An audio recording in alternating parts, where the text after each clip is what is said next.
Media ইতিহাসে কোথাও লেখা নেই ন্যাঙ্গা কাপড় পরো। মডেলরা খোলামেলা কাপড় পরে, এটা ভুল কথা, সবাই এক না, এটা যার যার পার্সোনাল ব্যাপার। সেটা পার্সোনালি সে কিভাবে পরবে, একটা মডেলকে নিয়ে 10টা মডেলকে জাজ করা উচিত না। কিছু হইলেই মডেলরা এটা করেছে, মডেলরা ওইটা করেছে, কোন মডেলটা করেছে। আর যদি কুইন বলো, সেটা আমি আমার ক্ষেত্রে আমাকেই বলবো। আজরা মাহমুদ একজন ট্যালেন্টেড মেয়ে হিসেবে আমার খুব পছন্দ। অবশ্যই জেনে কোরিওগ্রাফি করবে। একটা কোরিওগ্রাফি শুধু যে হেঁটে যাবে তা না, এই কোরিওগ্রাফির সাথে অনেক কিছু আছে। তুমি ভালো হও, ভালো নিজের মধ্যে, তুমি পরিশ্রম করো, পরিশ্রম নিজের মধ্যে, তুমি কনফিডেন্স অর্জন করো। যখন তুমি ভালো কাজ করবা, যখন তুমি পরিশ্রম করবা, যখন তুমি আরেকটা মানুষকে রেসপেক্ট করতে পারবা, টাইম মেনটেন করতে পারবা, তাহলে তুমি সাকসেসফুলি কাজ করতে পারবা। আমি বলতে চাই যে তোমরা মানুষকে ভালোবাসো এবং তোমার জায়গাটাকে সুন্দর বানাও। তুমি যেভাবে দেখাবা পৃথিবীতে ওইভাবেই দেখবে।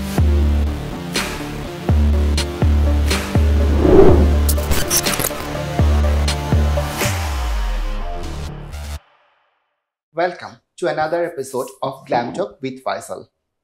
আজকে আমাদের সাথে আছেন এমন একজন ফ্যাশন এবং গ্ল্যামার ওয়ার্ল্ডে যার রাজকীয় বিচরণ। তিনি আমাদের ফ্যাশন এবং গ্ল্যামার ওয়ার্ল্ডে অনেক অনেক পরিচিত একটি মুখ, অনেক পরিচিত একটি নাম। She is incredible, she is talented and of course she is very very beautiful. বলুন তো কে কার কথা বলছি? She is none other than বুলবুল টুম্পা। কেমন আছো টুম্পা আপু? আলহামদুলিল্লাহ ভালো। ফয়সাল, তোমার মুখে আমার এত সুন্দর প্রশংসা শুনে আমি মুগ্ধ, সিরিয়াসলি। আজকে তোমার এপিসোডটা অ্যাঙ্কারিং করতে আমার একটু কষ্ট হবে, কারণ তোমার সাথে আমার কখনোই ফর্মাল কনভারসেশন হয় না বা ফর্মাল কানেকশন না। আমাদের কানেকশন অ্যাসোসিয়েশন অনেক অনেক বছরের, যেটা এখনকার জেনারেশনের মানুষ বলে ডাইনোসর আমলের। Seriously I am so proud. Dinosaur আমল থেকে হলে আমরা এখনো কাজ করে যাচ্ছি, এখনো এজ কোনো ম্যাটার না। আর কাজ গুণটা যে মানুষ সেটাকেই প্রায়োরিটি দেয়, সো আমি সো হ্যাপি। অনেকে বলে না সোনার আংটি আবার বাঁকা, ব্যাপারটা কিন্তু ওই রকমই। তোমার মডেলিং ক্যারিয়ার কবে এবং কখন কোথা থেকে শুরু হয়েছিল সেটা ব্যাপারে আমরা সবাই জানি, কিন্তু আমার গ্ল্যাম টকে যারা দর্শক তাদের উদ্দেশ্যে যদি তুমি আরেকবার বলতে। আমার আসলে আমি আব্বু মারা যাওয়ার পরে আমার চাচার বিয়ে খেতে চাই, তাও 2 বছর পরে, 96। তো 96-এ চাচার ফ্রেন্ড আমাকে দেখে, চাচার ফ্রেন্ড মডেলিং করতো, আমার চাচুর বিয়ে খেতে যাওয়া হয়, চাচুর ফ্রেন্ড মডেলিং করতো। তো তখন আমাকে দেখে তার মনে হচ্ছে আমি মডেলদের মতো দেখতে। তো ওই সময় চাচুর ফ্রেন্ড চাচুকে বলে যে আমরা, ওকে খুব ভালো লেগেছে, মডেলদের মতো দেখতে, ওকে দেওয়া যাবে। যেহেতু আব্বু আম্মু নাই, বড় ভাইয়া গার্জিয়ান, তো ভাইয়া প্রথমে রাজি হচ্ছিল না। তো চাচুর ফ্রেন্ড ভাই চাচুকে বলছে 1 বছর, এবং চাচু 1 বছর ধরে আমার ভাইকে বলছে। তো 1 বছর পরে 98-এ যে রাজি হয়েছে যে আমি জানি মডেলিং করতে পারি, এবং তখনই আমার শুরু যাত্রা। ইটস আ লং টাইম, অনেক বছর, অলমোস্ট কত 27 ইয়ার্স চলছে। হ্যাঁ। প্রথম র্যাম্প শো এর অভিজ্ঞতা কেমন ছিল? খুবই ভালো ছিল। আমি যখন ফার্স্ট গ্রুমিং ক্লাসে যাই, যেহেতু আগে শোর পারপাসে মডেল নিত, আগে কিন্তু আমাদের এখানে গ্রুমিংটা মানে হচ্ছে যে এখন যেমন গ্রুমিং মডেল প্রপার হয়ে আসার পরে মডেল ওদেরকে আমরা চুজ করে, আগে ছিল শোর পারপাসে, ওই শোর জন্য তৈরি করা হতো। তো যখন আমি গিয়েছিলাম, তো তখন আমি ফার্স্ট যেদিন আমি হেঁটেছি মানে শেখার জন্য, তখন আমাদের একটা সিনিয়র আপু ছিল, উনি আমাকে জিজ্ঞেস করছে তুমি কি র্যাম্প মডেল? আমি বলছি না, আমি ফার্স্ট টাইম আমি এখানে শিখতে এসেছি। আমাদের সময় কিন্তু টুম্পাপু এমনই ছিল, আমাদের সময় প্রপার কোনো গ্রুমিং ইনস্টিটিউট ছিল না। আমরা আসলে শোর পারপাসে, আমার এখনো মনে আছে ওই শো এর জন্য আমার 1 থেকে 2 মাস রিহার্সালে যেতে হয়েছে। এবং আগে ছিল যে যারা রিহার্সাল থেকে ভালো করতো তারা আবার অডিশন দিতে হতো, যারা ভালো করতো তাদের নিয়েই শো হতো, এবং যারা খারাপ করতো তাদেরকে আর নেওয়া হতো না। হ্যাঁ, আগে অনেক যাচাই বাছাই করে তারপর মডেলিং করতে হতো আমাদের। আসলে আমাদের সময় তো এমনই ছিল, তুমি তো খুব ভালো করে জানো। এটা গ্রুমিং পারপাস বা গ্রুমিং যে ইনস্টিটিউশনস, সেটা কিন্তু অনেক পরে শুরু হয়েছে, এবং সেটা আমি যতদূর জানি তুপাপু করেছে। তারপরে যেটা এস্টাবলিশ হয়েছে সেটা হচ্ছে রানওয়ে বাই বুলবুল টুম্পা, যেখান থেকে অসংখ্য ভালো ভালো মডেল অ্যাক্টর সেলিব্রিটিরা বের হয়েছে, তারা কাজ করছে, এখনো বের হচ্ছে, তারা কাজ করবে ইনশাল্লাহ, সামনে আশা করছি। হ্যাঁ আলহামদুলিল্লাহ। মানে আমার ফয়সাল, এটা আসলে মানুষ বলে না যে আমি আসলে, আমার কাছে মনে হয় যে এটা আমি বাইরে থেকে শুনি যে এটা আসলে আমার মানে আমি ওটাকে ভালোবেসে করি। ওইখান থেকে আমি কিন্তু অনেক টাকা আর্ন করি তা না, ওইটা আমার ভালোবাসার জায়গা। কারণ আমরা তো অনেক সাফার করেছি, আমরা কষ্ট করেছি। যে এখন যেমন আমি ওই তখন অনুভব করেছি যখন আমরা কাজ করছি, অনেক চেষ্টা করেছি, অনেক স্ট্রাগল করার পরে আমরা একটা প্ল্যাটফর্ম পেয়েছি। হ্যাঁ, এখনকার জেনারেশন এসেই সেই প্ল্যাটফর্মটা চায়, যেটা আসলে সম্ভব না। যেমন আমি যখন শুরু করেছি তখন আমরা কষ্ট করে করে শুরু করেছি, তারপরে একটা টাইমে কিছু মডেল আসা শুরু করেছে। তখন যে আমাদের সিনিয়ররা আমাদের বলতো যে তোমরা একটু শিখাই দাও, বিশেষ করে আমাকে। এইটা আমার অনেক কষ্ট হতো শোয়ের সময়, যেহেতু অনেক সময় আনন্দও করতাম, কিন্তু হয় কি যে আমি একটা মডেলকে তৈরি করব না আমি নিজের কাজটা করব, তখন ফিল হয়েছে যে আসলে আমাদের এমন কিছু থাকা দরকার যেটাতে মানুষ শিখে তারপরে কাজ করতে পারবে। তো এটা তো খুবই ভালো একটা ইনিশিয়েটিভ তুমি নিয়েছো এবং সেটাকে কন্টিনিউ করেছো এত বছর যাবত, সেটার জন্য তোমাকে আসলে সেলিউট করা উচিত। Thank you. আমি আসলে করে গেছি ভালোবাসার জায়গা থেকে। আমি চাই আমার, যেমন আমারটা হওয়ার পর অনেকেই স্কুল করেছে এবং অনেকেই মনে করছে যে এটা থেকে আসলে অনেক আর্ন আসে, অনেক কিছু করা যায়। আসলে না, আমি আসলে আমার জায়গা থেকে বলতে পারি, অন্যরা কি করে জানি না, আমার জায়গা থেকে বলতে পারি এটা আমি ভালোবেসে করি। এবং আমি চাই আমি মারা যাওয়ার পরে মানুষ যখন একটা আইকন যখন কাজ করবে, বা যারা কাজ করছে তারা যখন কাজ করবে তখন বলবে যে ওদের গুরু ছিল কে, কিছু রেখে যেতে চাই। অবশ্যই, এইটাই তো হচ্ছে অ্যাচিভমেন্ট মানুষের লাইফে। তোমার ফার্স্ট র্যাম শো এর অভিজ্ঞতা কেমন ছিল? খুবই ভালো ছিল। আমি ফার্স্ট শো যখন করে আমি স্টেজ থেকে নেমেছি, ওই শোয়েতে কিছু ফরেনার গেস্ট ছিল, ওরা খুবই পছন্দ করেছে এবং আমি ওই শো না করার পরে আমি 6টা শোর অফার পাই। Oh that's a great starting, I must say. তোমার ফার্স্ট শো এর কোরিওগ্রাফার কে ছিল, ডিজাইনার কে ছিল, কিছু কি? আমার ডিজাইনারের কথা মনে নাই। আমার ফার্স্ট শো এর কোরিওগ্রাফার ছিল সূচনা আপু নামে একটা আপু ছিল, তো ওনারা ছিল, আমার সিনিয়ররা ছিল। এবং ফয়সাল, আরেকটা কথা আমি বলতে চাই যে আমি এখন পর্যন্ত যার থেকে যা পজিটিভলি শিখি আমার কেরিয়ারের জন্য, আমি তাদেরকে আইকন মনে করি এখন বলছি, সেটা আমার ছোট হোক আর সেটা আমার বড় হোক না। এটা আসলে যাদের মন মানসিকতা অনেক উদার তারাই বলতে পারে এবং স্বীকারও করতে পারে। আমি তোমাকে প্রশংসা করছি না, কিন্তু এটা আসলে আমার মনে হয় যে জিনিসটা এরকম ভাবেই বলা হতে পারে, বাট আমি তাদেরকে ক্রেডিট দিতে চাই। মডেলিং শুরু করলে যখন, তখন তোমার পরিবারের প্রতিক্রিয়া কি ছিল, বা তারা কতটা সাপোর্টিভ ছিল, কেমন সাপোর্ট পেয়েছো? প্রথম যখন শুরু করি ভাইয়া তো প্রথম রাজি হচ্ছিল না। তো যখন প্রথম দিন আমি ক্লাসে যাই, সেদিন আমার হাতে টাকা দিয়ে বলেছিল যে তোমার উপরে আমাদের মান সম্মান করে, এমন কোনো কাজ করো না জানি তোমার জন্য আমাদের মাথা নত হয়ে যায়, এমন কোনো কাজ করো যেন আমি মাথা উঁচু করে দাঁড়াতে পারি। সো আমার ফ্যামিলি সাপোর্ট ছাড়া আমি আসলেই কাজ করতে পারতাম না। হ্যাঁ, আমার মেজো ভাই ছিল, একটু বিদেশে বাইরে ছিল, ও প্রথম আসার পরে অনেক অনেক থাকে না এলাকার মধ্যে, তখন তো আসলে মাত্র মডেলিংটাকে মানুষ চেনা শুরু করেছে, রাইট? তো তখন হয় কি মানুষ অনেক সময় অনেক কথা বলতো, যখন বিদেশ ছিল এসে তখন একটু বাধা দিয়েছিল। তো তারপর যখন সে বুঝতে পারলো, তাকে নিয়ে শোতে গেলাম, আমি কাজের জায়গায় গেলাম, তখন আমার কখনোই সে বাধা দেয়নি এবং আমার ফুল ফ্যামিলি সারা জীবন সাপোর্ট দিয়ে যাচ্ছে, এখনো দিচ্ছে এবং ভবিষ্যতেও দিবে ইনশাআল্লাহ। তোমার এই পথ চলাতে তোমার ফ্যামিলি যেরকম তোমাকে সাপোর্ট করেছে, পরবর্তীতে হয়তো অন্য অনেক মডেলদের জন্য এটা অনেক ইজি হয়ে গেছে তাদের ফ্যামিলিকে কনভিন্স করা, তোমাকে এক্সাম্পল হিসাবে ইউজ করে। হ্যাঁ, ফ্যামিলি সাপোর্ট ছাড়া মানুষ কাজ করতে পারে না আসলে। ফ্যামিলি সাপোর্ট থাকলে একটা মানুষের কাজ করতে জায়গাটাকে ওরা ভালোবেসে কাজটা নিশ্চিন্তে বাসায় আসতে পারে যে আমার ফ্যামিলি সাপোর্ট আছে। এইটা জেনে খুবই ভালো লাগলো যে তোমার ফ্যামিলি তোমাকে সাপোর্ট করেছে সবসময় করে এসেছে। এবং ফয়সাল, তুমি দেখো তুমি যে আমার সাথে আসো, তুমি যতদিন দেখছো আমার ভাই ছাড়া আমি মুভ করি না, কন্টিনিউ আমাকে ও সাপোর্ট দিয়ে যাচ্ছে। তার মানে আমার পুরো ফ্যামিলি সাপোর্ট দেয় বলে আজকে, আর ও থাকলে আমার একটা ফোনও আসে না, জানে যে ভাই আছে। আর ওকে ছাড়া যদি কখনো যদি ও অসুস্থ হয় বা ওর ইমার্জেন্সি কাজে বাইরে যায় বা আমার ইমার্জেন্সি কোনো কাজ আসে, সেদিন ফোনের উপরে ফোন থাকে, জানে আমি একা মুভ করতে পারি না আসলে। সত্যি কথা, আমি আমার ফ্যামিলি মেম্বার ছাড়া আমি মুভ কম করি। গ্ল্যামার ওয়ার্ল্ড ভার্সেস রিয়েলিটি, এটা আমাদের একটা সেগমেন্ট। এখানে আমি তোমাকে কিছু প্রশ্ন করব, যে প্রশ্নগুলোর উত্তর আমি যেমন আশা করছি, আমি জানি উত্তরগুলো কি হবে, আমি চাই দর্শকরাও জানুক তোমার সম্পর্কে বা তোমার অভিজ্ঞতা সম্পর্কে। ফ্যাশন ইন্ডাস্ট্রিতে কাজ করতে যেয়ে কোন বাস্তবতা তোমাকে অবাক করেছে? যেমন আমি গায়ের কালার নিয়ে অনেক কথা শুনেছি, এমনও শুনেছি এই শুকনা কালো মেয়েকে দিয়ে কি হবে, মানে অনেক শুনেছি। আবার অনেক, যেমন আমি টিভিসি করতে গেছি, আমার আমার ক্যামেরা ফেস দেখে আমার সব পারফেক্ট, আমার সব কিছু ওকে। শুট শো এর আগের দিন, টিভিসি শো এর আগের দিন আমাকে বলছে আমাকে দিয়ে আমি নিতে পারছে না।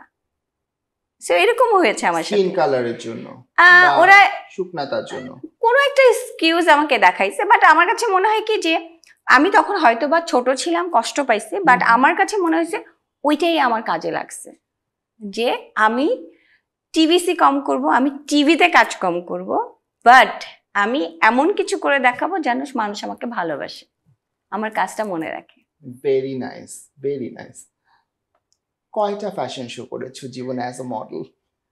ফয়সাল হিসাব ছাড়া, মানে আমি মাঝে মাঝে এখন চিন্তা করি যে আমি এত শো করেছি। আর আমার সময় থ্যাঙ্কস আল্লাহ যে আমার সময় আমি আমার কাজ দিয়ে যে বড় হয়েছি, আমার কাজের কদর সবাই করতো। আমার কাছে এখনো মনে হয় তানিয়া আপু যে গ্রুপটা, আমি যখন স্টেজ থেকে নামতাম পুরো গ্রুপটা আমাকে, তানিয়া আপু এখনো সেদিনও আমার সাথে কথা বলতে বলতে বলছিল যে তুই কেন বাংলাদেশে জন্মাইছিস, তুই প্যারিসে জন্মাইলে কেউ কোথায় যাইতি, তুই ভুল জায়গায় জন্মাইছিস। এই যে আমাদের সিনিয়রদের কাছ থেকে যে একটা পজিটিভ কথা আমি শুনি, তখন মনে হয় যে আমার জীবনটা সার্থক, আমি প্যারিসে যাই আর না যাই, জীবন সার্থক। ভুল জায়গা এবং ভুল সময় বলবো না, আল্লাহ যা করে ভালোর জন্য করে ফয়সাল। আমরা যদি কষ্ট না করতাম এখন জেনারেশন কাজ করতে কষ্ট হয়ে যেত। হ্যাঁ, কাজ করতে কষ্ট হয়ে যেত। তো আমার কাছে মনে হয় যে আমরা ভালো সময় জন্মাইছি এবং ভালো কাজই করেছি, হয়তো আমরা স্ট্রাগল করছি এখনকার, ওরা যদি নিজেদের একটু কন্ট্রোল করে চলতে পারে সো ওরা আরো ভবিষ্যতে আরো ভালো কিছু করতে পারে। স্ট্রাগলটা করতে হবে। তোমার সম্পর্কে একটা কথা প্রচলিত আছে, টুম্পা যে পরিমাণে র্যাম্পে হেঁটেছে সেই স্টেজগুলো যদি জোড়া দেওয়া হয় আমেরিকা পৌঁছে যাওয়া যাবে। কথাটা কি সত্যি না মিথ্যা, তুমি বলো? আমি জানি না, আসলে আমাদের সময় তো আসলে শো অনেক বড় বড় শো হয়েছে, এত ভালো শো হয়েছে। আর তখন অডিশন দিয়ে শো করতাম আমরা, অডিশনের পরে আমাদের অডিশনের জন্য আমার মনে হয় না কোনো অডিশন আমাকে বাদ দিছে। যখনই ডাকতো তখনই আমার অডিশন হলে আর কেউ না, কাউকে না চাইলে বুলবুল টুম্পা থাকতে হবে। আমি একটা বলে, ওটা মনে হয় 2009 ইটিসি শো নামে একটা শো হচ্ছে, টপ 10 ইন্ডিয়া থেকে মডেল আসছে, তখন ঋতু কুমার আসছে, অনেক ডিজাইনার আসছে বা ইন্ডিয়া থেকে, বাংলাদেশের টপ ডিজাইনাররা আছে, তো সবাইকে ডাকা হয়েছে। তো আমি প্রায় শুনতেছি ইটিসি শো হচ্ছে, যেহেতু তখন সোশ্যাল মিডিয়া কম, তারপরে প্রচার কম, আমাদের প্রচারটা কম তখন ছিল, আমাদের ডাকতো তারপর আমরা বলতে পারতাম। হ্যাঁ, তো ওই সময় ইটিসি শোর সময় ইন্ডিয়া থেকে কোরিওগ্রাফার লিজা ছিলেন, তো উনি শো এর আগের দিন বলেছে যে তোমাদের বাংলাদেশের মডেল নাই, আমি তো তোমাদের মডেলগুলি দেখতে চাই। হ্যাঁ, তখন আমাদের 20টা মডেলকে কল করা হয়েছে, আমার এখনো মনে আছে সোনারগাঁ বা শেরাটন, এরকম সোনারগাঁ বা শেরাটন ভেন্যুতে। তো আমাদের ডেকেছে শো এর আগের দিন শো এর প্লেসে, যেখানে স্টেজ করা। হ্যাঁ, তো আমরা যাওয়ার পরে সবার অডিশন নেওয়ার পরে কোরিওগ্রাফার বলছে আমি বুলবুল টুম্পাকেই চাই, আমি টুম্পা এই মেয়েটাকে আমি চাই। মানে ওইটার রিকমেন্ড ছিল হচ্ছে তোমার 5'8" এর উপরে মডেল হতে হবে, আমার যেহেতু 5'6", 5'8" এর উপরে মডেল হাইট হইতে হবে, যেহেতু বাইরের থেকে সব 10 আসতেছে, তো ওদের সাথে মিলানোর তো একটা ব্যাপার আছে। তো আমি 5'6", আমার শুধু ইন্ডিয়ান কোরিওগ্রাফার আমার কাজ পছন্দ করেছে বলে পুরা শো এর মধ্যে সবচেয়ে শর্ট মডেলটা আমি ছিলাম, এবং আমি ঋতু কুমারের একটা লেহেঙ্গা পরিয়েছিল আমাকে, সেই লেহেঙ্গা পরা ছবিটা বড় করে ছাপা হয়েছিল, এবং আমার কাছে মনে হয় যে গুণ দিয়ে মানুষ দুনিয়া জয় করতে পারে। হ্যাঁ, সো এটা আমার কাছে তখন ফিল হয়েছে যে আসলে তুমি যদি গুণী হও তোমাকে মানুষ ডাকবে, আর যদি তোমার রিজিক থাকে। হ্যাঁ, অফকোর্স, এটা আমি বিশ্বাস করি। এত ফ্যাশন শো এর মাঝে অনেক এক্সপিরিয়েন্স তোমার হয়েছে, এমন কোন শোর এক্সপিরিয়েন্স কি হয়েছে যেটা খুব অদ্ভুত, যেটা করতে গিয়ে খুবই আজব কিছু জিনিসপত্র ফেস করতে হয়েছে, খুবই আজব কোনো ঘটনা ঘটেছে, এরকম কি হয়েছে? ওইরকম অত ফেস করি নাই, তবে হিল 2বার ভেঙেছে, এটা কেউ বুঝে নাই। হিল ভেঙেছে, পুরা শোন করে এসে মানুষ বুঝেই নাই হিল ভেঙে গেছে আমার। হ্যাঁ, আর একটা শোতে আমার 2টা হিলে ভেঙে গেছে, সো আমি টয়ের উপরে হাসছি, কেউ বুঝে নাই। আর একটা শোতে আমার এমন হয়েছে, সাদা কালার শো, আমাকে একটা শাড়ি পরিয়েছিল, শাড়ির আঁচলে একটু ফুকা ফুকা ফুকা ফুকা ছিল, এরকম গোল গোল, ডিজাইনটাই এরকম ছিল। তো আমি যখন হাঁটা শুরু করি, তখন আমি যখন সামনে গিয়ে দাঁড়াই পজ দিই, তখন হয়েছে যে পজ দেওয়ার পরে আমি যখন মুভ করব, তখন আই ফিল যে আমার শাড়ির হিলের মধ্যে আমার আঁচল ঢুকে গেছে। তা আমি ওইটাকে কিভাবে বের করব, আমার কথা ছিল আমি একটা টান দিব, সো আমি ওইটাকে স্টাইল করে 2টা টান দিয়েছি, মানে টান মানুষ বুঝে নাই যে আমি আসলে ওইটাকে ছাড়ানোর জন্য। হ্যাঁ, মানুষ মনে করেছে যে আমি ওইটা আসলে থিমটাই ওরকম ছিল, 2বার টান নিব। তো আমি আসলে ওই হিলের থেকে আঁচলটা বের করার জন্য আমি একটু খুব সুন্দর করে পশ্চার করে টান দিয়েছি। এবং যারা প্রফেশনাল সামনে বসেছিল, আমার মনে হয় গৌতম শাহ বসেছিল আমাদের স্টাইলিং করে, উনি বুঝেছে, হ্যাঁ আই স্টুডেন্ট, উনি বুঝেছিলেন যে কিছু একটা হয়েছে, যে টুম্পা এরকম, যেহেতু যারা রিহার্সাল দেখেছে তারা বুঝেছে। ব্যক্তিগত জীবনের এমন কোনো ঘটনা কি আছে যেটাকে ভুলে যেতে চাও? না, আমার মনে হয় যে যা হয়েছে আমার ভালোর জন্য হয়েছে। আমার এমন কোনো ঘটনা নাই, একটাই প্রেম করেছি জীবনে, সেটা আমার হয়েছে বলে আমার কাছে মনে হয় যে আমার সাথে ঘটেছে বলে আমি হয়তো বা বাস্তব চিনতে পেরেছি, সো ওইটাও আমার কাছে একটা ইম্পর্টেন্ট জায়গা, ওইটা একটা এক্সপেরিয়েন্স যার থ্রুতে তুমি সামনে নিজেকে কিভাবে সামলে চলবে ওটা শিখতে পেরেছো। অনেক কিছু শিখেছি আমি আমার জীবনে, হয়তো বা ওইটা না হলে হয়তো বা বাস্তব জীবনে আরো ভুল করতাম, যেটা আমি করি নাই। আমি কাজে ফোকাসটা কম হতাম, যা হয়েছে ভালো হয়েছে, আমি কখনো রিগ্রেট করি না। তবে হ্যাঁ, একটা জায়গায় আমার কাছে মনে হয় মাঝে মাঝে মানুষের কথা শুনলে মনে হয় যে থাকে না, যে মানুষের অনেক ধরনের কথা বলে, কিন্তু আমি মানুষ ফয়সাল, আমি ফেরেশতা না, আমি মানুষ। আমার মাঝে মাঝে কেউ যদি ব্যঙ্গ করে, কেউ যদি কথা বলে, পিছে কথা বলে যেটা সত্যি না, সেই রকম কথা বলে, তখন ফিল হয় যে বাসায় যে একটু আব্বু আম্মুকে জোরে ধরে কাঁদতে পারতাম, এই ফিলটা। এটা তো খুবই স্বাভাবিক, এটা যাদের বাবা মা যাদের সাথে নেই তারা খুব ভালোভাবে বুঝতে পারবেন যে বাবা মার অভাবটা আসলে কোনোভাবে পূরণ করা সম্ভব হয় না। তো ভালো লাগলো টুম্পাপু, গ্ল্যাম ওয়ার্ল্ড ভার্সেস রিয়েলিটি সেগমেন্টটাতে কথা বলে। আমরা অন্য সেগমেন্টে অন্য টপিকে কথা বলবো, তুমি যদি অ্যালাউ করো তাহলে কি আমি শুরু করতে পারি? অবশ্যই কথা বলবো। তার আগে ফয়সাল, আমার একটা কথা, আমি অনেকক্ষণ ধরে বোর হয়ে মুরব্বীদের মতো কথা বলেই যাচ্ছি, এন্টারটেনমেন্ট নাই, একদম না। আমি তোর প্রোগ্রামে এসে, তোমার প্রোগ্রামে এসে এন্টারটেনমেন্ট হব না, এটা তো হবে না।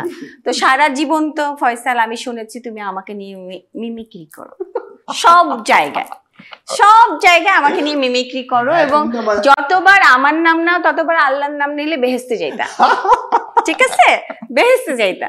তো আজকে আমি তোমাকে দেখতে চাই তুমি আমাকে আমার মতো মিমিক্রি করবা এই যে ক্যামেরার সামনে, আল্লাহ দর্শকরা অনেক হাসবে, কোনো অসুবিধা নাই ফয়সাল, যেহেতু আমি তোমাকে পারমিশন দিছি, আমি একটু হাসতে চাই, আমি একটু মুড নিয়ে বসতে চাই, কি করবো, আমি তোমার সামনেও মিমিক্রি করি। হ্যাঁ করো, ওই বাইরে যেভাবে করো, বাইরে তোমার পিছনে যেভাবে করি ওইটা দেখতে চাচ্ছো। হ্যাঁ, আমার পিছনে যেভাবে করো এবং মানুষ মশলা মাখায় সারাক্ষণ আমার কানে দিতে থাকে, আমি সেটাই দেখতে চাই।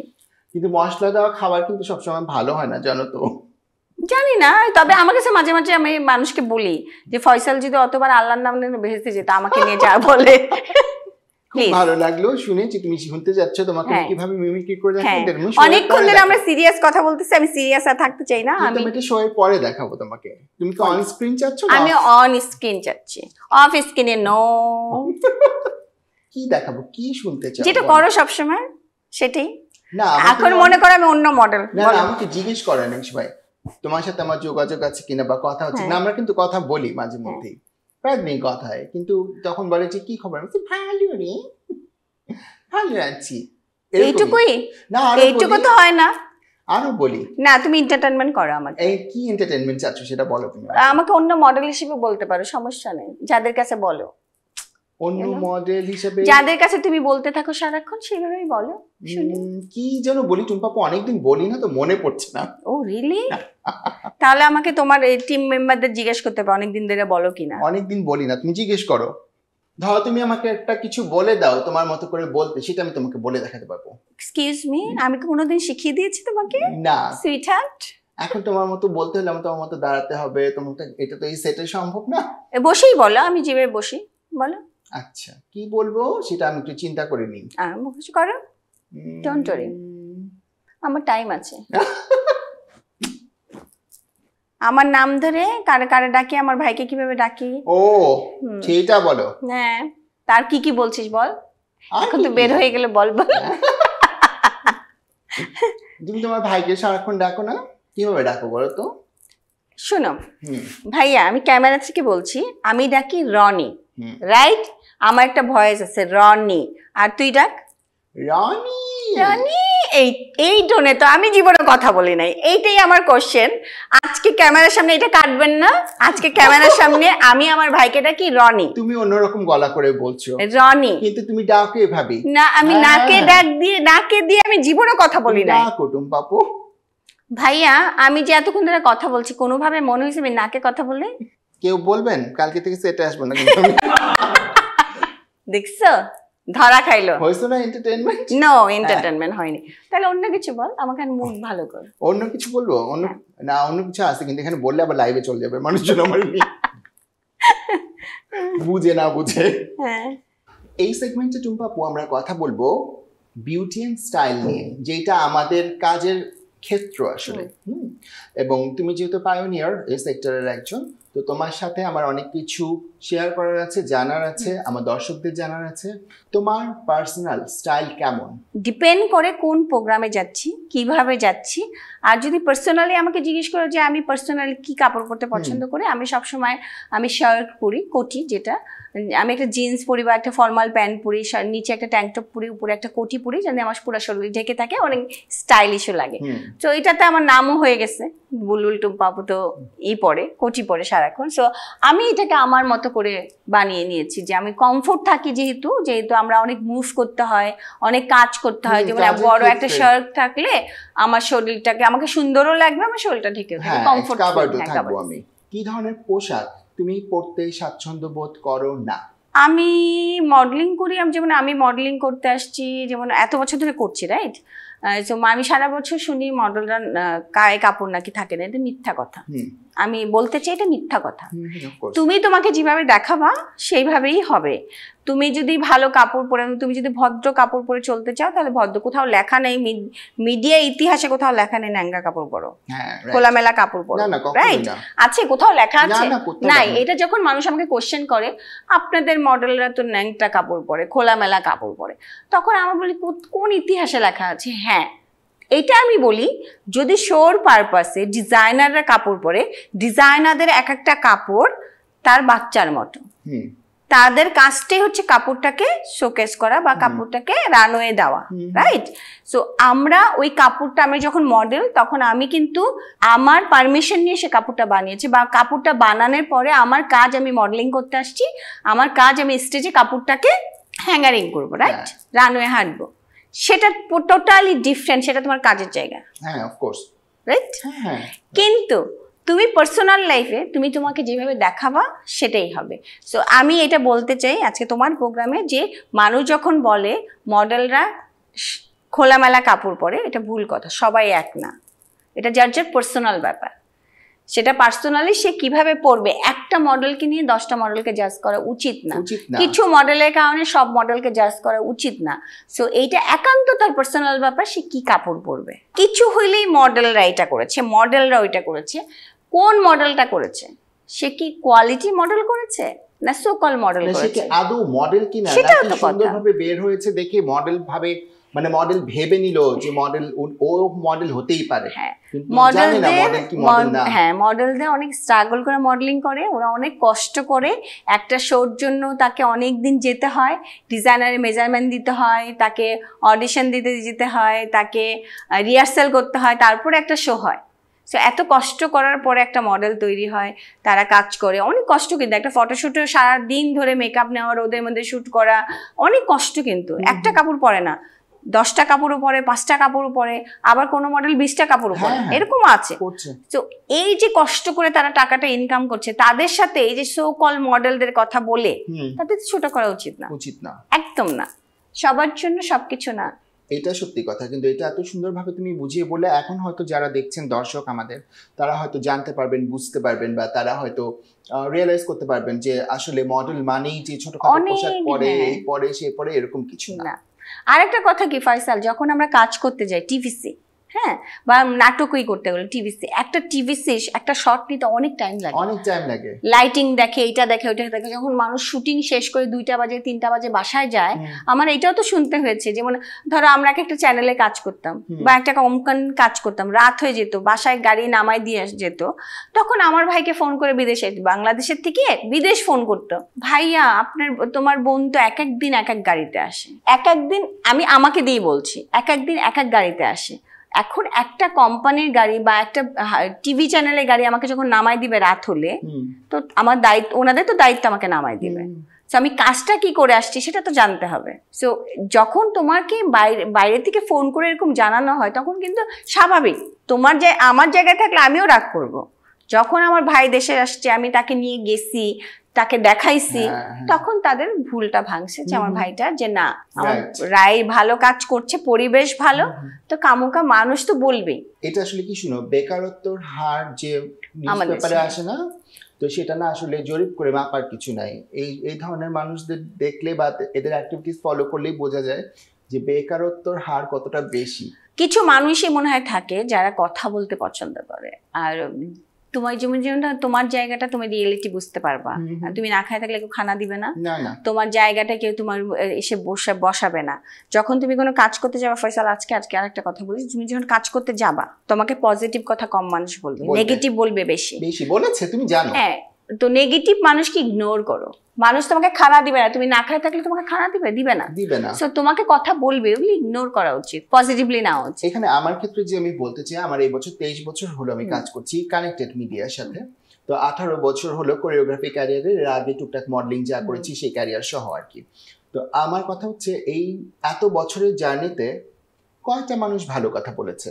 ফয়সাল, তোমার মনে আছে কিনা জানি না, আমরা যখন কাজ শুরু করি, তুমি যখন তোমার কাজ নিয়ে আমার সাথে ডিসকাস করতে, আমি কিন্তু তোমাকে সবসময় উৎসাহ দিচ্ছি, সবসময় উৎসাহ দিচ্ছি, যে কিনা ওই সময় আমাকে এনকারেজ করতো। হ্যাঁ, আমার মনে আছে যখন আমার স্টার্টিং পিরিয়ড। কিন্তু 90% মানুষ কিন্তু যারা আমার ফিল্ডে কাজ করবে, তখন কিন্তু মানুষ বলে করোনা, উৎসাহ তো দূরের কথা, অন্য কথা বলে।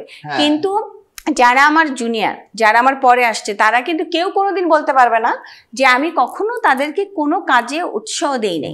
আমি পর্যন্ত পজিটিভলি তাদেরকে সবসময় বলছি, কাজ করো কাজ করো কাজ করো।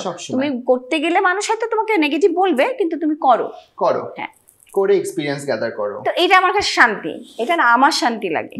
এমন কোন ফ্যাশন ট্রেন্ড কি আছে টুম্পাপু যেটা তুমি একদম পছন্দ করো না? আমি না সবসময় খোলামেলা কাপড় পছন্দ করি না, এইটাই। এমন কিছু নাই যে, হ্যাঁ, তবে যে ক্যারি করতে পারে, দেখতে ভালো লাগে, তাদেরকে ভালো লাগে। বাট আমি পার্সোনালি আমার কাজ, আমি পার্সোনাল লাইফে আমি পড়তে, ব্যক্তিগত মতামত তোমার, মানে আমি পড়তে পছন্দ করি না। তোমার স্টাইল স্টেটমেন্ট নিয়ে অনেকের অনেক রকম মতামত আছে, অনেকের অনেক রকম অ্যাপ্রিসিয়েশনও আছে, যার জন্য তুমি আজকে বুলবুল টুম্পা। অনেকের অনেক রকম নেগেটিভ কমেন্টসও আছে, যে একই টাইপের এগুলা কি কাপড় পরে, কেন পরে, হ্যাঁ, এত মালা কেন পরে, এত বড় বড় কানের দুল কেন পরে, হ্যাঁ, না কানের দুল না বলে না, মালা পরে না, কানের দুল বলে, হ্যাঁ, আচ্ছা ধরো বলে, হ্যাঁ, এরকম আংটি পরে, কি পরে, আংটি তো কমই দেখতেছি আমি আজকে, যদিও আমি একটা দুটোই আংটি পরে। শুনো, এখন বলার জন্য তো বলতে পারে তুমি চুলটা নাড়া করে ফেলছো, বলতে পারে না, যার মুখ তার স্বাধীনতা। তো সেই ক্ষেত্রে তুমি জিনিসগুলোকে কিভাবে দেখো? আমি না এগুলি ইগনোর করি, তারা আমার সাথে কবরে যাবে না। সো কবরে গেলে তারা একা যাবে, আমিও একা যাব, আল্লাহর কাছে জবাবদিহি তারা করবে আমার। আরো বরং আমি যদি কোনো পাপ করে থাকি, সেই পাপটা কমতে থাকে ফয়সাল। আর একটা হচ্ছে, এটা তাদের মন মানসিকতার পরিচয় দেয়। ধরো আমরা পজিটিভলি যদি তোমাকে কিছু বলি যে ফয়সাল তোর এটা সুন্দর, সেটা সুন্দরলি ওইটাই সুন্দরভাবে তার মন মানসিকতা পরিচয় দেয়। আর যেটা নোংরা ভাবে বলা, পিছনে বলা আর কি, সেটা তার মন মানসিকতা। হ্যাঁ, যার লাইফ আসলে তার। আরেকটা কোয়েশ্চেন অ্যাড করতে চাই, ইউ অ্যালাউ মি। হ্যাঁ, শিওর। আমার প্রশ্নটা হচ্ছে এই যে, তোমার ভাই সবসময় তোমার সাথে as a guide, as a friend, আর অ্যাজ এ কম্পেনিয়ন থাকে, সেটা নিয়ে অনেকের অনেক প্রশ্ন যে উনি সারাক্ষণ তোমার সাথেই কেন থাকে, কেন ঘুরে।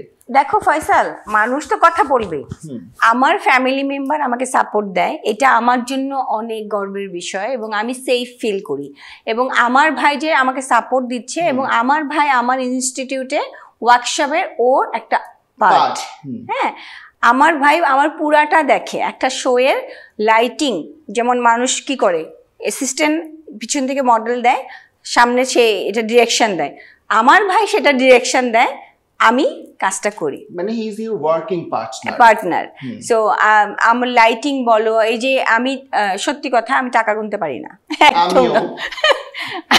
সো ওই বড় দায়িত্বটা তার। সো আমার ভাই তো আমার সাথে কাজ করছে, আমার রানওয়ে বাই বুলবুল টুম্পার ওয়ার্কশপের সে একটা সিও। কিছু মানুষ থাকবে যারা বলার, তাই তুমি ভালো তুমি যদি পূর্ণ কোনো কাজ করে এসে বসো না ফয়সাল, তাও বলবে। তো তাদের কাজই হচ্ছে বলা। তারা কি বললো না বললো না এমন কিছু যায় আসে না। আমি জানি আমার ভাই না থাকলে আমি হয়তো বা এত তাড়াতাড়ি এত ভালো কাজ করতে পারতাম না। আমার একটা সাপোর্ট, আমার ভাই স্বাধীন ইসলাম রনি, আমার ভাই, যে আমাকে সারাক্ষণ সাপোর্ট দেয়, যে আমার জীবনে না থাকলে হয়তো বুলবুল টুম্পা হওয়াটা টাফ হয়ে যেত।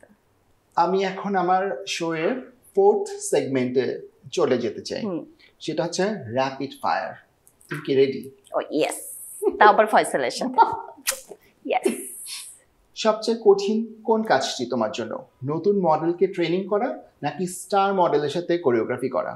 যারা স্টার মডেল থাকে, আইকন, তারা কিছু মানুষ থাকে ভালো, আর যারা শিখে আসে পরিশ্রম করে আসে তারা আরেকজনকে রেসপেক্ট দিতে পারে, তখন কষ্ট হয় না, জানে যে তারা আসলে কি কাজটা করছে।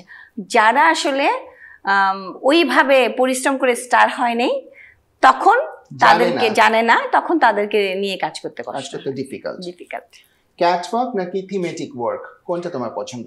আমার দুইটাই পছন্দ, বিকজ যখন ক্যাটওয়ার্ক ধরো অনেক সময় দেখা যায় যে আমরা একটা ওয়েস্টার্ন কাপড়ে যদি পাঠাবোই, সেটা এক জিনিস, কিন্তু তুমি যখন দেশকে কালচারটাকে প্রেজেন্ট করতে চাও তখন থিমেটিক লাগে। Very nice. প্রিয় র‍্যাম্প মিউজিক বিট ফাস্ট না স্মুথ? ডিপেন্ড করে ডিজাইনারের কাপড়ের উপরে। কোন এক্সপ্রেশন তুমি বেশি পছন্দ করো, কনফিডেন্ট স্মাইল নাকি ডেড লুক? কনফিডেন্ট। একটি ফ্যাশন শো নাকি একটি ওয়ার্কশপ, কোনটা তোমার জন্য বেশি এনজয়েবল? আমি সব কাজে এনজয় করি। আমি এনজয় না করলে কাজ নেই না ফয়সাল, আজকে এটা বলিনি, আমি এনজয় না করলে কাজ করি না। বিকজ কাজের প্রতি যদি তুমি ভালোবাসা থাকে, তখন এনজয় করো, তখন তুমি কাজটা ভালো করতে পারবা। ওয়াক লাইক আ কুইন বললে কোন মডেলের কথা মাথায় আসে? আমাদের দেশে আমি আমার কথাই বলবো। আর আমার পছন্দের যদি মডেল বলো, যে র্যাম্প মডেল তোমার পছন্দ কে, সেটা হচ্ছে তো পাপু।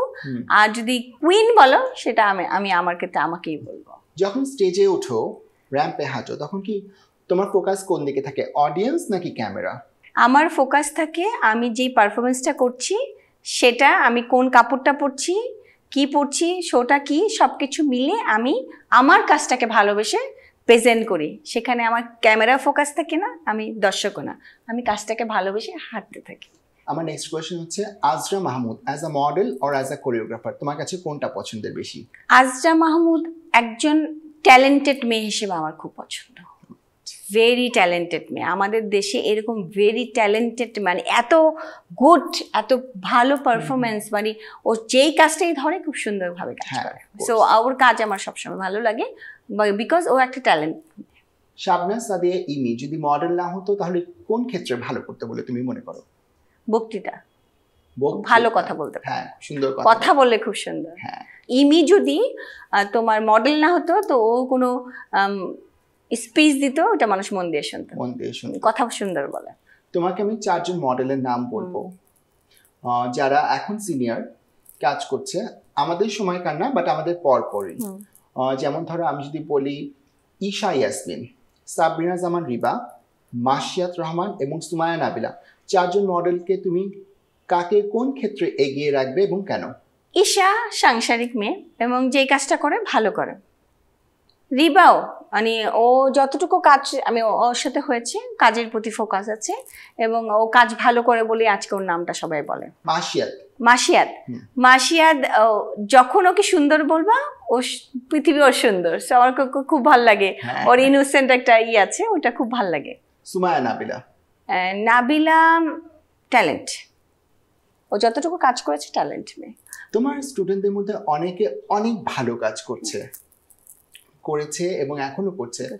তোমার 3টে স্টুডেন্টের নাম যদি আমি বলি, তাদের সম্পর্কে তুমি কি বলতে চাও? মেঘলা মুক্তা, আঁখি আফরোজ এবং মায়েশা রহমান। মায়েশা অনেক ফটোজেনিক, নিজের জগতে বাস করে। মেঘলাও নিজের কাজটাকে খুব প্রায়োরিটি দেয়। আমার ওর কাজ খুব ভাল লাগে। ও যখন যেই কাজটা করে কাজটার প্রতি ফোকাস থাকে, সুন্দর করে করে। খুব ভাল লাগে। আঁখি আফরোজ গ্ল্যামারাস। She is. একজন কোরিওগ্রাফারকে যদি জাদু দিয়ে বদলে দিতে বলা হয়, কাকে বদলে দিবেন?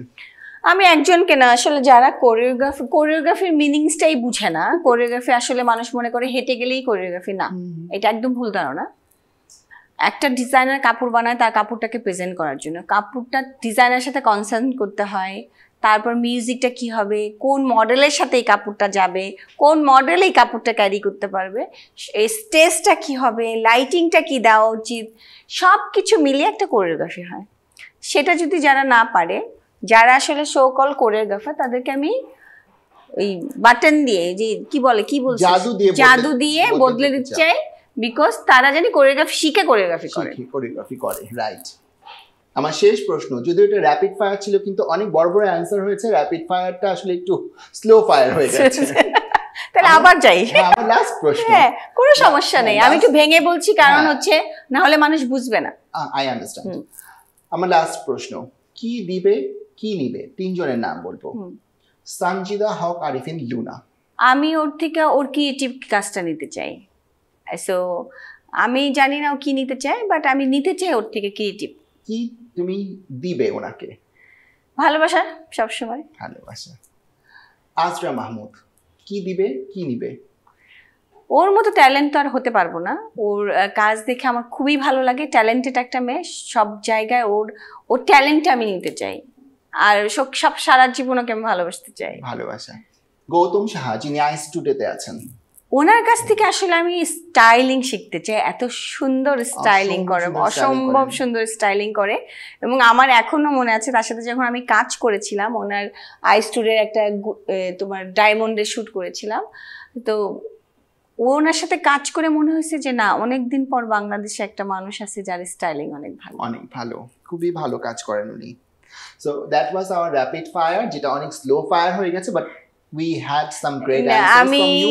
আমি এটা বলেছি একটু ভেঙেই, বিকজ আমাদের দেশের মানুষগুলো কেটে একটু জিনিস দেয়, যেটা আসলে ফিনিশিং হয় না। এখন যে সোশ্যাল মিডিয়ার যুগ, সেটা তুমি ভালো করে জানো। সেজন্য আমি একটু ভেঙেই বলেছি, যেন মানুষটা বুঝতে পারে তাকে আমি কি দিতে চাই আর কি নিচ্ছি। ইনফরমেশন আমার যা পাওয়ার আমি পেয়েছি, so it was good rapid fire. Thank you, my pleasure. তোমার এই বর্ণাঢ্য ক্যারিয়ারে তোমার সবচেয়ে প্রিয় কাজ বা শো যদি একটাকে বলতে বলা হয়, কোনটাকে বলবে? ফয়সাল। আমার প্রত্যেকটা কাজ আমাকে বুলবুল টুপা বানিয়েছে, আমার সব কাজকে আমার ভালো লাগে। তোমার অ্যান্সার গুলো এত সুন্দর, প্রত্যেকটার পরে ও গ্রেট, ও নাইস বলতে বলতে আমি টায়ার্ড হয়ে যাচ্ছি। আমরা আমাদের লাস্ট সেগমেন্টের নাম হচ্ছে চ্যালেঞ্জেস অ্যান্ড মোটিভেশন। যাবো? হ্যাঁ। বাংলাদেশের ফ্যাশন ইন্ডাস্ট্রি ভবিষ্যৎ তুমি কিভাবে দেখো? এই যে বর্তমানে যে কাজ ভালো হয়, ভবিষ্যতে ভালোই হবে। আর বর্তমানে যদি ভালো না হয়, তাহলে ভবিষ্যৎ ভালো হবে না। সিম্পল। তোমার পরবর্তী প্রজন্মের যারা কোরিওগ্রাফার আছেন, তাদেরকে তুমি কি পরামর্শ দিতে চাও? অবশ্যই জেনে কোরিওগ্রাফি করবে। একটা কোরিওগ্রাফি শুধু যে হেঁটে যাবে তা না, এই কোরিওগ্রাফির সাথে অনেক কিছু আছে, সেটা জানা উচিত। লাইটটা কি হবে, মিউজিক কি হবে, ড্রেস সাথে কোন মিউজিকটা দিলে ভাল লাগবে, কাকে কি মেকআপ দিলে ভাল লাগবে, কোন মডেলটাকে এই কাপড়টা পরালে ভাল লাগবে, তার এক্সপ্রেশন কেমন হবে, সব কিছু। Very nice. যারা নতুন মডেল হতে চায়, তাদেরকে তুমি কি পরামর্শ দিতে চাও? তাদেরকে বলবো অবশ্যই জেনে আসো। এখন জানাটা অনেক ইজি। জেনে আসো, পরিশ্রম করো, টাইম মেনটেন করো এবং ভদ্র থাকো, তাহলে তুমি জীবনে সাকসেস হবে। খুবই ইম্পর্টেন্ট টিপ এগুলো, জানো? কারণ এখনকার অনেক মডেল আছে যারা হয়তো নতুন এসেছে বা কোনো ইনস্টিটিউশন থেকে এসেছে বা যেখান থেকে এসেছে, সালামটা পর্যন্ত দেওয়ার প্রয়োজন মনে করে না, একটা হাই হ্যালো করার প্রয়োজন মনে করে না। আমরা যে এত সিনিয়র সেটে বসে আছি, তাদের সাথে এরকম ক্যাজুয়াল বিহেভিয়ার করে যেন মনে হয় আমরা ফ্রেন্ড, কিন্তু আমরা তো ফ্রেন্ড না। ফ্রেন্ডলি অ্যাটমসফিয়ারে কাজ করা এক জিনিস, আর ফ্রেন্ড হয়ে যাওয়া কিন্তু আরেক আরেক জিনিস। জিনিস। তুমি যেভাবে নিজের আত্মবিশ্বাস তৈরি করেছো, একজন বুলবুল টুম্পা হয়ে উঠেছো, পরবর্তী প্রজন্মের মডেলদের ক্ষেত্রে তুমি কি কোনো টিপস দিতে চাও কিভাবে নিজের আত্মবিশ্বাস তৈরি করবে? তুমি ভালো হও, ভালো নিজের মধ্যে, তুমি পরিশ্রম করো, পরিশ্রম নিজের মধ্যে, তুমি কনফিডেন্স অর্জন করো। যখন তুমি ভালো কাজ করবা, যখন তুমি পরিশ্রম করবা, যখন তুমি আরেকটা মানুষকে রেসপেক্ট করতে পারবা, টাইম মেনটেন করতে পারবা, তাহলে তুমি সাকসেসফুলি কাজ করতে পারবা। সো আমি বলতে চাই যে তোমরা মানুষকে ভালোবাসো এবং তোমার জায়গাটাকে সুন্দর বানাও। তুমি যেভাবে দেখাবা পৃথিবীটা ওইভাবেই দেখবে। খুবই সুন্দর বলেছো, খুবই সুন্দর বলেছো। তোমার কথা শেষ হওয়ার আগেই আমার মুখ দিয়ে বের হয়ে গেছে যে তুমি খুবই সুন্দর থ্যাংক বলেছো। You. It was a great conversation with you. আমার যতগুলো এপিসোড সো ফার হয়েছে সবার সাথেই ভালো কনভারসেশন, গ্রেট কনভারসেশন ছিল, কিন্তু আজকের কনভারসেশনের পরে তোমার সাথে যে আমার এত বছরের পরিচয়, অ্যাসোসিয়েশন, বন্ডিং, তারপরেও যে আমি তোমার কাছ থেকে এত ইনফরমেশন, এত পজিটিভিটি, এত কিছু শিখলাম, জানলাম, নিলাম, অর্জন করলাম, যে কি দিবে কি নিবে, আমি নিলাম পজিটিভিটি। গ্ল্যাম টকের সেটে আসার জন্য তোমাকে অসংখ্য ধন্যবাদ। কিন্তু যাওয়ার আগে আমি বলতে চাই তোমার জন্য সুন্দর সুন্দর কিছু গিফট আছে। আমাদের গিফট স্পন্সররা তোমার জন্য সুন্দর কিছু গিফট পাঠিয়েছে।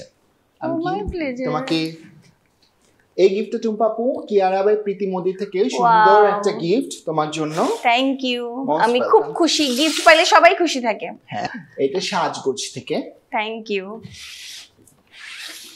আর একটা প্রত্যেকটা সুন্দর জুয়েলারি লিনিয়ার বিউটি থেকে। ওয়াও, ওরা খুব সুন্দর সুন্দর জুয়েলারিস বানায়, করে। খুবই ভালো লাগলো। তবে ফয়সাল, আমি তোমার গ্ল্যাম টকের সাথে কিছু বলতে চাই যে আমি অনেকদিন পরে এসে অনেক মনের কথা বলেছি, হ্যাঁ, মন খুলে কথা বলেছি, বিকজ তুমি আমার সাথে বসছো। মনে হয় না আমি কোনো সেটে বসা, মনে হয়েছে আমি একটা বাসায় বসে গল্প করছি। সো এটা আমার খুবই ভালো লাগছে। আপনারা পজিটিভ দেখবেন, পজিটিভ শুনবেন এবং মানুষের সাথে হেসে কথা বলবেন। যখন মানুষ আপনাকে যতই নেগেটিভ দেখ না কেন, আপনারা পজিটিভলি সেটার দিকে অর্জন করার চেষ্টা করবেন। একটা জায়গায় গেলে দেখবেন অনেক নেগেটিভিটি আছে, সেখান থেকে আপনি পজিটিভ কি নিয়েছেন সেটাই হচ্ছে সবচেয়ে ইম্পর্টেন্ট। সো আমার এই প্রোগ্রামে এসে সবাইকে অনেক অনেক ধন্যবাদ যে আমি এত সুন্দর একটা প্রোগ্রামে আসতে পারছি, এবং স্পেশালি থ্যাঙ্কস ফয়সালকে যে এত সুন্দর প্রোগ্রামে আমাকে ডেকেছে। দোয়া করবেন, ভালোবাসা দিবেন। Thank you so much. দর্শক, আপনারা জানলেন একজন বুলবুল টুম্পা হয়ে ওঠার পেছনের জানা অজানা অনেক তথ্য। ঠিক তেমনি আমরা আগামী এপিসোডে চলে আসবো নতুন একজনকে নিয়ে, জানবো তার অনেক গল্প, অনেক কথা। ততক্ষণ আপনারা আমাদের সাথে থাকুন এবং চোখ রাখুন গ্ল্যামার্সের ফেসবুক পেজ এবং ইউটিউব চ্যানেলে।